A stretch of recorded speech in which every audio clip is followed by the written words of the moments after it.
तो बच्चों आज की वीडियो का हमारा टॉपिक रहने वाला है निबंध। वैसे तो बच्चों यह वीडियो कक्षा 10 की बोर्ड परीक्षा को ध्यान में रखते हुए बनाया जा रहा है, लेकिन फिर भी यह वीडियो कक्षा 9, कक्षा 10, कक्षा 11, कक्षा 12 या फिर उन सभी परीक्षाओं के लिए बहुत महत्वपूर्ण होने वाली है जिन परीक्षाओं में निबंध या निबंध से संबंधित रचनाएं और निबंधकार पूछे जाते हैं। आज की वीडियो के बाद निबंध टॉपिक आपको बिल्कुल भी परेशान नहीं करेगा। निबंध का पूरा निचोड़ इस क्लास में आप सभी को मिलने जा रहा है। तो आप सभी से रिक्वेस्ट है कि वीडियो को शुरू से अंत तक देखिए और जब बातें पूरी समझ में आ जाएं तब वीडियो को आप लाइक दीजिए। तो बच्चों अब हम शुरू करने जा रहे हैं एक स्पेशल टॉपिक निबंध। मेरा नाम है शिव कुमार और आप सभी का हमारे चैनल CUDP लर्निंग पर बहुत बहुत स्वागत है। जैसा कि आप सबको यहाँ पर लिखा हुआ दिख जाएगा निबंध, तो आज की वीडियो का जो अध्ययन है वो निबंध टॉपिक पर है। आप सब लोग यहाँ पर देखिए क्या लिखा है। निबंध दो शब्दों से मिलकर बना है। जो निबंध है वह दो शब्दों से मिलकर बना है। पहला शब्द नी और दूसरा शब्द बंध। तो निबंध कितने शब्दों से मिलकर बना है? दो शब्दों से, नी और बंध। तो बंध लिखा है यानी बंध का मतलब होता है बंधना। तो आइए इसका अर्थ जान लेते हैं। अर्थ क्या लिखा है यहाँ पर? इसका अर्थ होगा अच्छी तरह से बंधा हुआ। यहाँ अच्छी तरह से बंधा होने का अर्थ जो है किसी डोरी से, किसी रस्सी से बंधे होने की बात नहीं हो रही है। यहाँ अच्छी तरह से बंधा होने का मतलब शब्दों से, भाषा से, भाषा के अच्छे अच्छे शब्दों से अगर आप कोई रचना बांध रहे हैं तो बच्चों उस रचना का नाम क्या रखा जाएगा? निबंध। तो एक बार फिर से आप सुनिए। निबंध दो शब्दों से मिलकर बना है, पहला नी और दूसरा बंध। ठीक, इसका अर्थ होता है अच्छी तरह से बंधा हुआ। बच्चों अब हम आपको निबंध की परिभाषा बताने जा रहे हैं। एक परिभाषा यह है और दूसरे शब्दों में एक परिभाषा और लिखी गई है। दोनों परिभाषाओं को पहले पढ़कर सुनाते हैं और फिर उसको आप सभी को समझाते हैं। बच्चों परिभाषा में क्या लिखा है? यह हिंदी गद्य की वह सुगठित, गठित मतलब आप समझ रहे हैं जोड़। ठीक, तो यह हिंदी गद्य की वह सुगठित लघु आकार की रचना है। मतलब लघु आकार की, किसी टॉपिक को जो है लघु आकार में वर्णित करने वाली रचना है, जिसमें लेखक किसी विषय की सीमित आकार मतलब कम से कम शब्दों में किंतु सुव्यवस्थित मतलब अच्छी तरीके से जो व्यवस्थित हो, ठीक, अच्छी तरह से जो व्यवस्थित हो, सुव्यवस्थित रूप में क्रमबद्ध व्याख्या करता है। क्रमबद्ध का अर्थ क्या हुआ बच्चों? जैसे अगर हमें प्रदूषण पर निबंध लिखना है तो सबसे पहले हम प्रदूषण की परिभाषा बताएंगे कि हम पहले प्रदूषण का प्रकार बताएंगे? आप बताइए। तो कहोगे सर आप पहले प्रदूषण की परिभाषा बताएंगे, तब प्रदूषण का प्रकार बताएंगे, फिर प्रदूषण के रोकने के उपाय बताएंगे। आप ऐसे बताएंगे। ऐसे थोड़ी होगा कि हम प्रदूषण टॉपिक पर अगर निबंध लिख रहे हैं तो पहले प्रदूषण रोकने का ही उपाय बताएंगे। ऐसा बिल्कुल नहीं होगा। सारी चीजें क्रम से चलेंगी। इसीलिए ये निबंध आपका कैसी रचना मानी जाएगी? क्रमबद्ध। यानी इसमें किसी भी विषय की जब व्याख्या हम लोग करेंगे तो वह व्याख्या क्रमबद्ध रहेगी। फिर से सुनिए बच्चों क्या लिखा है। यह हिंदी गद्य की वह सुगठित लघु आकार की रचना है जिसमें लेखक किसी विषय की सीमित आकार में किंतु सुव्यवस्थित रूप से क्रमबद्ध व्याख्या करता है। अच्छा, दूसरे शब्दों में हमने समझने के लिए एक और परिभाषा यहां पर लिख दिया। क्या लिखा? किसी विषय पर, कोई भी विषय दिया जाए, जैसे हमने प्रदूषण दिया, विज्ञान दिया जा सकता है, मनोरंजन दिया जा सकता है, कुछ भी दिया जा सकता है। किसी विषय पर विचारों या भावों को, अगर कोई विषय आपको दिया गया तो उस पर जो विचार बन रहे हैं, उसमें जो भाव आ रहे हैं, उन सभी पर जो है व्यवस्थित ढंग से, एकदम व्यवस्थित ढंग से क्रमबद्ध रूप में, वही मैंने जो अभी बताया, क्रमबद्ध रूप में प्रस्तुत करने वाली गद्य रचना को निबंध कहते हैं। तो दोनों परिभाषाओं में काफी समानता है, चाहे जो वाली परिभाषा आप यहां पर याद कर लीजिए। इसको फिर से देखिए, किसी विषय पर विचारों या भावों को व्यवस्थित ढंग से क्रमबद्ध रूप में प्रस्तुत करने वाली गद्य रचना को निबंध कहते हैं। बहुत बढ़िया गुरुजी, मजा आ रहा है। ऐसे अगर पढ़ाया जाए तो पढ़ने में मन लगे और हिंदी में रुचि भी बढ़े। ठीक, तो मेरी तो कोशिश है कि मैं ऐसे ही आपको पढ़ाऊँ। तो हमने निबंध का आपको पहले ही बताया किससे मिलकर बना है, फिर अर्थ बता दिया, अब परिभाषा बता दिया। अब बच्चों ये बात जो है हिंदी गद्य के लिए बहुत इंपॉर्टेंट है, कभी कभी ऑप्शनल प्रश्न बनकर आती है। ठीक, क्या है पहले ये देखते हैं। आचार्य रामचंद्र शुक्ल के अनुसार, आचार्य रामचंद्र शुक्ल बहुत बड़े कोटि के निबंधकार रहे हैं, आप सभी को मालूम होना चाहिए। तो आचार्य रामचंद्र शुक्ल के अनुसार क्या लिखा है पहले वो ध्यान से देखिए। लिखा है, यदि गद्य कवियों या लेखकों की कसौटी है तो निबंध गद्य की कसौटी है। कसौटी का मतलब होता है मानक, मतलब अगर किसी को आप जैसे यहाँ पर यहाँ तक का अर्थ बता रहे हो, उसके बाद यहाँ का अर्थ बताएंगे। कसौटी का अर्थ होता है मानक। अगर आप किसी को कवि मानेंगे, किसी को लेखक मानेंगे, जैसे लिखा ना कि यदि गद्य कवियों या लेखकों की कसौटी है, तो कोई कवि है, कोई लेखक है, तो हम उसको कवि या लेखक तभी मानेंगे जब वह गद्य की रचनाओं को भली भांति लिख लेता है, उसकी रचनाएं गद्य में जो है काफ़ी सुव्यवस्थित सुसंगठित ढंग से लिखी गई हो। अगर वो एक अच्छा गद्य लिख रहा है तब वो एक अच्छा कवि भी हो सकता है और वह एक अच्छा लेखक भी हो सकता है। तो ये तो बात यहाँ पर है कि यदि गद्य लेखकों और कवियों की कसौटी है, यानी कोई लेखक और कवि है तो उसको गद्य लिखना आना चाहिए बच्चों। आगे लिखा है, तो निबंध गद्य की कसौटी है, यानी अगर कोई अच्छा गद्य साहित्य का लेखक है तो वो सबसे अच्छा या बहुत अच्छा लेखक तब माना जाएगा जब वह क्या लिख सके, अच्छा निबंध लिख सके। यानी निबंध जो है गद्य की क्या मानी जाती है, कसौटी। निबंध गद्य की कसौटी मानी जाती है किसके अनुसार, आचार्य रामचंद्र शुक्ल के अनुसार। ध्यान समझिए। और जो है कवि और लेखक होना जो है, कवि और लेखक कोई तभी होगा जब वो गद्य लिख पाए। ठीक, तो गद्य जो है कवि और लेखकों की कसौटी है, तो निबंध जो है वो गद्य की कसौटी है। आई होप कि यह बात भी समझ में ज़रूर आई होगी। अब बच्चों हमारे पास आगे का जो टॉपिक है निबंध के अंग, यानी कोई निबंध होगा तो उसके मुख्य रूप से कितने अंग होते हैं। तो निबंध के मुख्य रूप से 3 अंग होते हैं बच्चों। पहला भूमिका, दूसरा विस्तार और तीसरा उपसंहार। भूमिका आप समझिए रूपरेखा या इंट्रोडक्शन समझिए। ठीक, ध्यान दीजिए, इंट्रोडक्शन कुल मिलाकर परिचय। किसी टॉपिक पर निबंध लिखना है तो सबसे पहले उसका परिचय दिया जाता है। जैसे आप पर्यावरण पर निबंध लिख रहे हैं, आप प्रदूषण पर निबंध लिख रहे हैं, तो सबसे पहले आप उसका परिचय दीजिए, उसके बारे में थोड़ा बताइए, उसकी परिभाषा बताइए, उसके अर्थ बताइए, तो वो होता है भूमिका। फिर विस्तार, अब उसको विस्तार से समझाइए, यानी प्रदूषण के प्रकार बताइए, प्रदूषण के कारण बताइए, प्रदूषण के निवारण बताइए। वो सारा चीज़ आप जब लिख रहे हो तो वो उसका विस्तार माना जाएगा। और उपसंहार का मतलब होता है एक प्रकार से निष्कर्ष। आपने पूरा जो बताया तो उसका निष्कर्ष क्या है, उसका निचोड़ क्या है, उसका सार क्या है, कम शब्दों में लास्ट में बताना, वह उपसंहार होता है। तो निबंध के कितने अंग हुए बच्चों, 3 अंग हुए। निबंध के 3 अंग क्या हैं, भूमिका, विस्तार और उपसंहार। बहुत बढ़िया गुरुजी, बहुत बढ़िया, मजा आ रहा है। अगला आपका है निबंध के भेद। भेद मतलब प्रकार। निबंध कितने प्रकार का होता है, तो क्या लिखा है यहाँ पर देखो, विषय तथा शैली के अनुसार। जो विषय, जो टॉपिक दिया जा रहा है निबंध उसके, और शैली मतलब हम कैसे शब्दों का चयन करते हैं, किस तरह से लिख रहे हैं, साहित्यिक ज्ञान हमारा कैसा है, इन सब के अनुसार जो है निबंध आपका कितने भेद होते हैं, निबंध के 4 भेद होते हैं। यानी निबंध 4 प्रकार के होते हैं।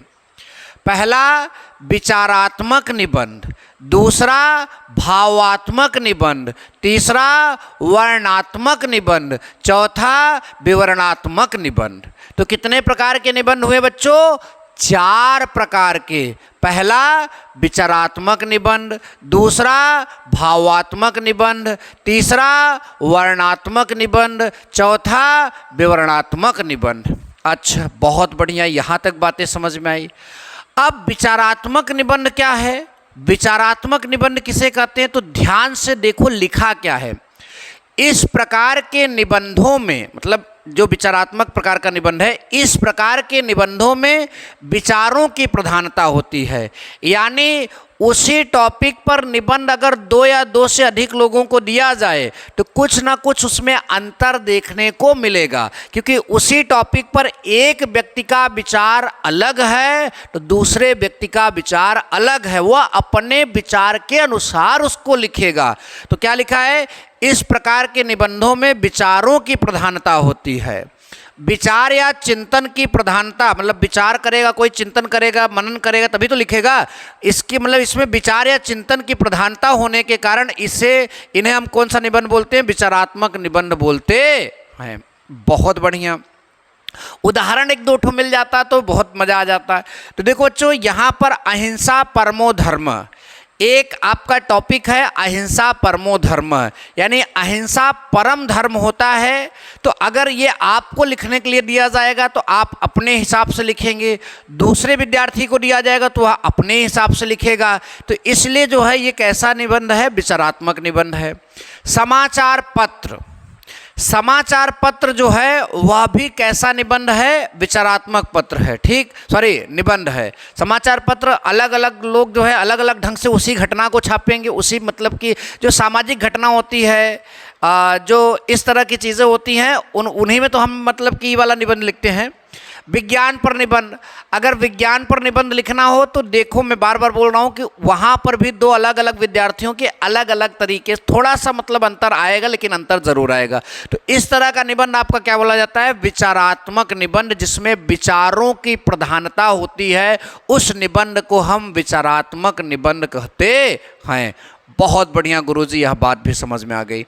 अब हम बात करेंगे भावात्मक निबंध की, वर्णनात्मक निबंध की, विवरणात्मक निबंध की। और कक्षा 10 में आप सभी लोग हो तो हम बात करेंगे शुक्ल, ज़्यादातर निबंधकार शुक्ल युग और शुक्लोत्तर युग में हुए हैं, तो हम बात करेंगे शुक्ल युग और शुक्लोत्तर युग के प्रमुख निबंध और निबंधकारों के बारे में। तो बिल्कुल भी अभी वीडियो छोड़कर मत जाइएगा, अभी बहुत सारा मसाला बाकी है। ठीक, तो आते हैं फिर से एक बार। तो बच्चों, अब हमारे सामने जो है भावात्मक निबंध है, वर्णनात्मक निबंध है और विवरणात्मक निबंध है।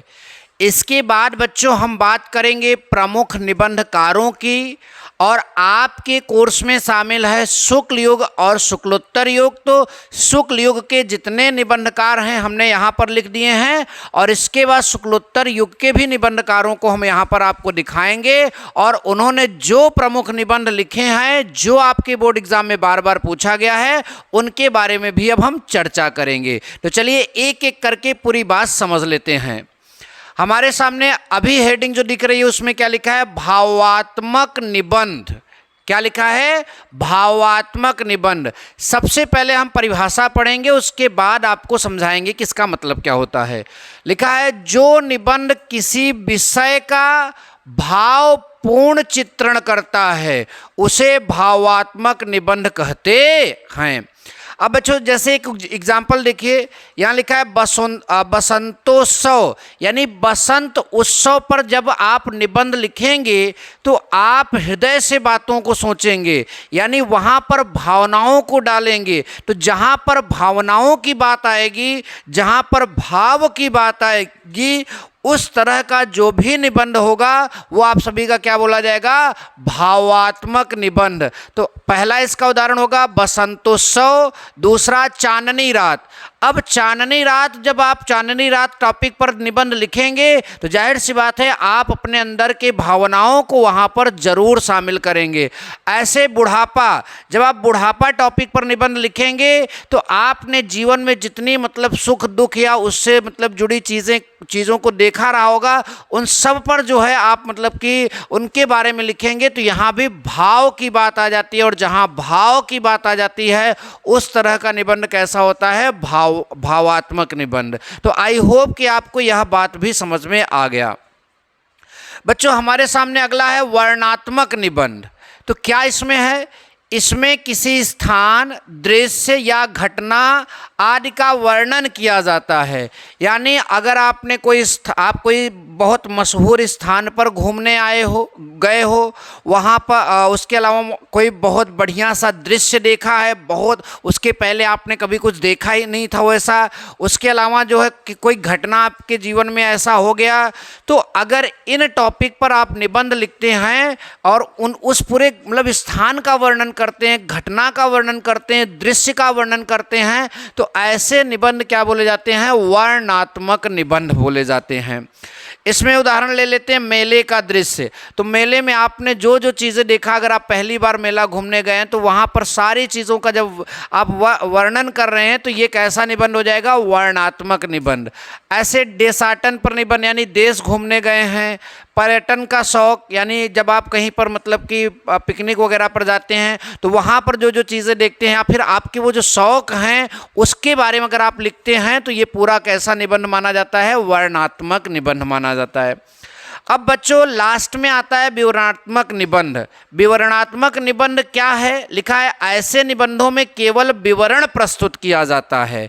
मतलब और किस टॉपिक पर दिया जाता है, सामाजिक, ऐतिहासिक, ऐसे टॉपिकों पर जब हम विवरण प्रस्तुत करते हैं। और आगे लिखा है इन निबंधों में लेखक का ध्यान विषय वस्तु पर केंद्रित रहता है। यानी जो टॉपिक दिया गया है लेखक उसी पर हमेशा केंद्रित रहकर बातें लिखता है, उसका विवरण बताता है। तो ऐसा निबंध आप सभी का क्या बोला जाएगा, विवरणात्मक निबंध।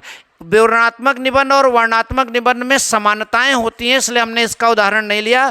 और क्लास 10th के लेवल में ये आपको परिभाषा तो पूछा नहीं जाएगा, फिर भी मैंने आप सभी को यहाँ पर बताया, ठीक। तो वर्णनात्मक निबंध और विवरणात्मक निबंध में थोड़ी समानता जरूर होती है। अब बच्चों प्रमुख निबंधकार हम यहाँ पर आप सभी को बता देते हैं। हम थोड़ा सा जो सबसे पहला युग रहा है हिंदी गद्य साहित्य में, पूर्व भारतेंदु युग, उसके बाद एक युग आया था भारतेंदु युग। तो भारतेंदु युग, देखो मैंने यहाँ पर भारतेंदु युग लिखा है। तो भारतेंदु युग के दो प्रमुख निबंधकार की अगर हम यहाँ पर बात करें तो पहला नाम है प्रताप नारायण मिश्र और दूसरा नाम है बच्चों बाल कृष्ण भट्ट। याद रखिएगा दोनों नाम, प्रताप नारायण मिश्र और बाल कृष्ण भट्ट, दोनों जो है भारतेंदु युग के प्रमुख निबंधकार हैं। इनकी रचना की बात करें तो प्रताप नारायण मिश्र जी का जो है धोखा, ये बहुत प्रसिद्ध रचना है निबंध के रूप में, और बाल कृष्ण भट्ट जी का जो है आपका राजा और प्रजा। अच्छा बच्चों, अब बात करते हैं उसके बाद द्विवेदी युग आता है। तो द्विवेदी युग में जो है आपका माधव प्रसाद मिश्र प्रमुख निबंधकार हैं और इनकी रचना माधव मिश्र निबंधमाला, निबंध के रूप में इन्होंने क्या लिखा है, माधव मिश्र निबंधमाला। और चंद्रधर शर्मा गुलेरी नाम याद रखना, द्विवेदी युग के प्रमुख निबंधकार हैं और इनकी रचना है कछुहा धर्म, यानी इन्होंने जो निबंध लिखा है वो कछुहा धर्म है।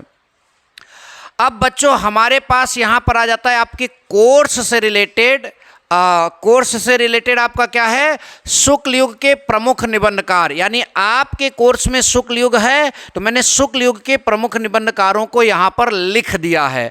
बच्चों शुक्ल युग को हम छायावादी युग भी कहते हैं। तो चाहे आप ये समझिए शुक्ल युग के प्रमुख निबंधकार या आप बोलिए छायावाद के जो है प्रमुख निबंधकार।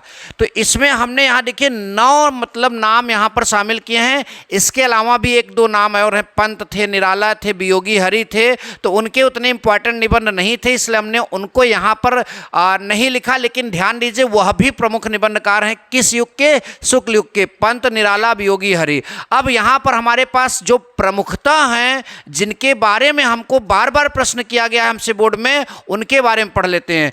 ये 9 है, तो क्या 9 के 9 बहुत इंपॉर्टेंट है? नहीं, उसमें से 4-5 ज़्यादा इंपॉर्टेंट है। तो गुरुजी वही नाम पहले आप बता दीजिए, तब नमो का समझाइए। जी, वो भी मैं आपको यहाँ पर समझा रहा हूँ।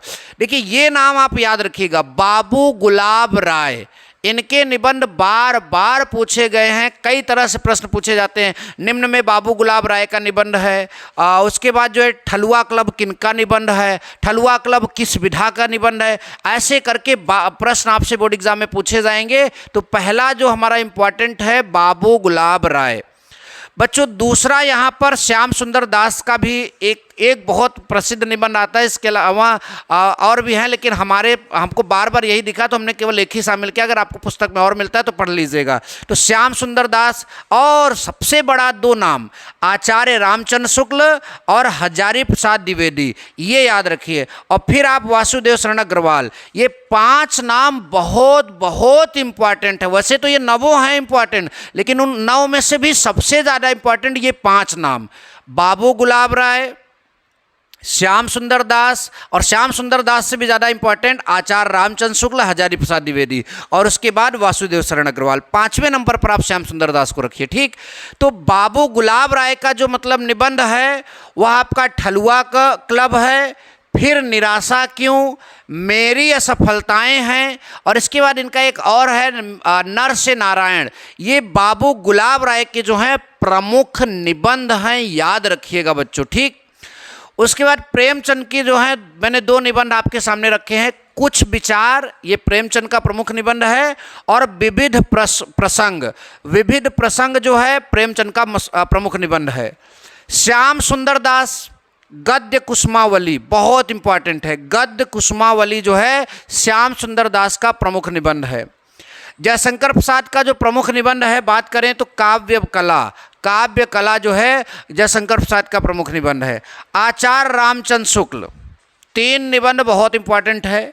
चिंतामणि, विचार वीथी, रस मीमांसा। मैंने क्या क्या लिखा?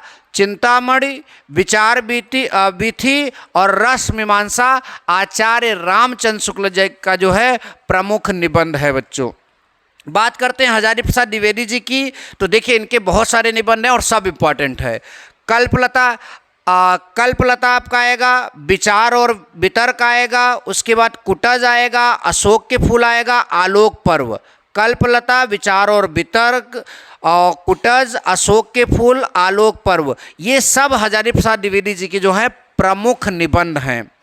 उसके बाद बच्चों हमारे पास है वासुदेव शरण अग्रवाल जी का जो है निबंध। वासुदेव शरण अग्रवाल जी का भी बहुत बार पूछा गया। भारत की एकता, माता भूमि, कल्प वृक्ष, वगधारा, ये वा आधा ग फिर धारा, वगधारा, और उसके बाद जो है आपका पृथ्वी पुत्र, ये वासुदेव शरण अग्रवाल जी का जो है निबंध है। संपूर्णानंद की बात करें तो स्फुट विचार, क्या है? स्फुट विचार और भाषा की शक्ति। और लास्ट में आप देखिए शांति प्रिय द्विवेदी जी का जो निबंध है वो आपका साहित्यिकी और संचारणी और कवि और काव्य जो है, ये शांति प्रिय द्विवेदी जी का जो है प्रमुख निबंध है। चाहे तो आप यहाँ पर ये पूरा स्क्रीनशॉट ले सकते हैं।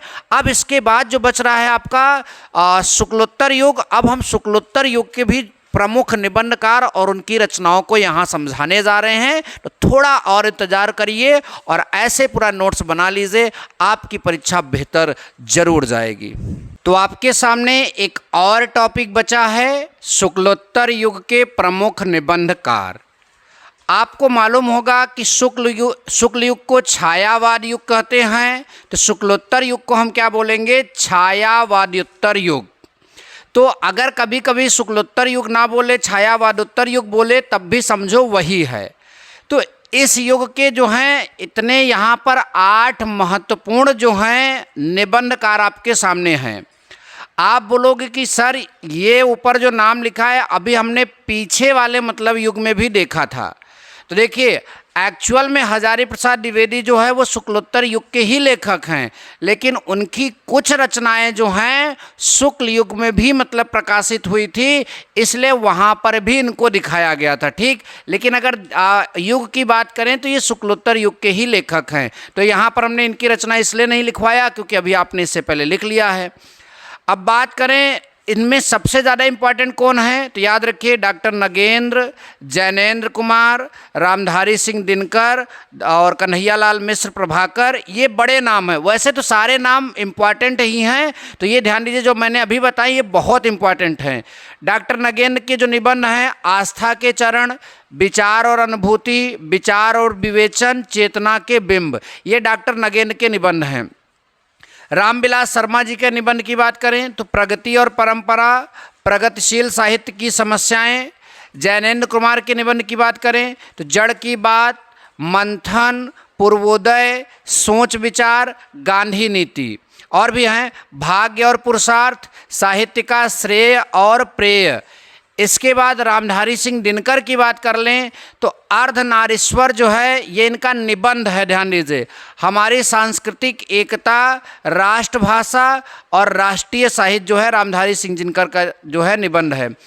विद्यानिवास मिश्र का तुम चंदन हम पानी, चितवन की छाह, कदम की फूली डाल, मेरे राम का मुकुट भीग रहा है, आगे कंटीले तारों के आर पार। धर्मवीर भारती की बात करें तो इनका बहुत प्रमुख है, ध्यान दीजिए, ठेले पर हिमालय, कुछ चेहरे कुछ चिंतन, मानव मूल्य और साहित्य। उसके बाद कन्हैयालाल मिश्र प्रभाकर जी का है दीप जले शंख बजे, क्षण बोले कण मुस्काएं, माटी हो गई सोना। तो ये आज के वीडियो का जो है पूरा यहाँ तक आपको बताया गया। ऐसे और वीडियो के लिए आप हमारे चैनल को सब्सक्राइब कर लीजिए। मिलेंगे नेक्स्ट वीडियो में। Thank you so much. जय हिंद, वंदे मातरम।